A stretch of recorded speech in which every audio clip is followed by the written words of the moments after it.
بسم اللہ الرحمن الرحیم۔ صحیح بخاری میں نبی علیہ السلام کی حدیث ہے، من یرید اللہ بہ خیرا یصب منہ، اللہ تعالیٰ جس بندے کے ساتھ بھلائی کا فیصلہ فرما لے اس سے کچھ لیتا ہے۔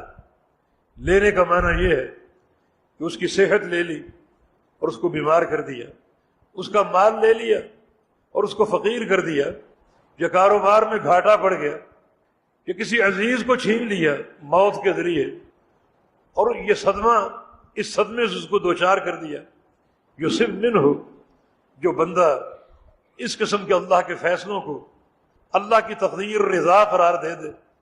کہ میں اللہ کی رضا پر راضی ہوں، تو یہ صبر کی ایک بڑی اونچی مثال ہے، اور اللہ رب العزت اس صبر کے ذریعے اس کے گناہوں کو معاف کر دے گا اور گناہوں سے پاک صاف کر دے گا۔ لا یزال البلاء بالعبد حتی انه یمشی علی الارض ولیس علیہ اثم، ایک بندہ مسلسل آزمائشوں میں مبتلا رہتا ہے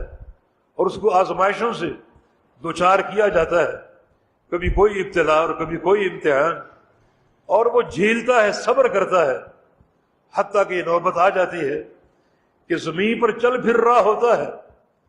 اور اس کے ذمے کوئی گناہ باقی نہیں بچتا۔ اشد البلاء علی الانبیاء ثم الامثل فالامثل، سخت ترین تکلیفیں نبیوں پر آتی ہیں، اور نبیوں کے بعد ان پر جن کا درجہ انبیاء کرام کے بعد ہے۔ اللہ تعالیٰ اپنے بندوں کو آزماتا ہے ان کے ایمان کی قوت کی مناسبت سے، جتنا ایمان قوی ہوگا، مضبوط ہوگا، اتنا امتحان سخت ہوگا۔ سب سے مضبوط ایمان انبیاء کا ہوتا ہے، تو ان کی جو آزمائشیں ہیں وہ سب سے سخت ہوتی ہیں، اور اس کے بعد وہ لوگ جن کا درجہ انبیاء کے بعد ہے، اپنے ایمان کے درجے کے بقدر لوگ جھنجھوڑے جاتے ہیں اور آزمائے جاتے ہیں۔ جو لوگ اس کو ایک فتنہ سمجھ لیں، کلفت سمجھ لیں، اور وہ آہ و بکا کریں، بے صبری کے مظاہرے کریں، اور بے صبری میں آ کر ایسے طوروں کا علاج تلاش کرنے کی کوشش کریں جو شریعت کے خلاف ہے، تو وہ اس امتحان میں ناکام ہو جاتے ہیں۔ لیکن جو لوگ ان تکلیفوں کو اپنے پروردگار کی رضا سمجھیں اور اس کی تقدیر کا فیصلہ سمجھیں اور اس کو قبول کر لیں، بلکہ تکلیف لاحق ہونے کے باوجود اللہ کے حمد اور ثنا بیان کریں، تو وہ لوگ اللہ کو راضی کر لیتے ہیں، اور اللہ رب العزت ان کو بالکل گناہوں سے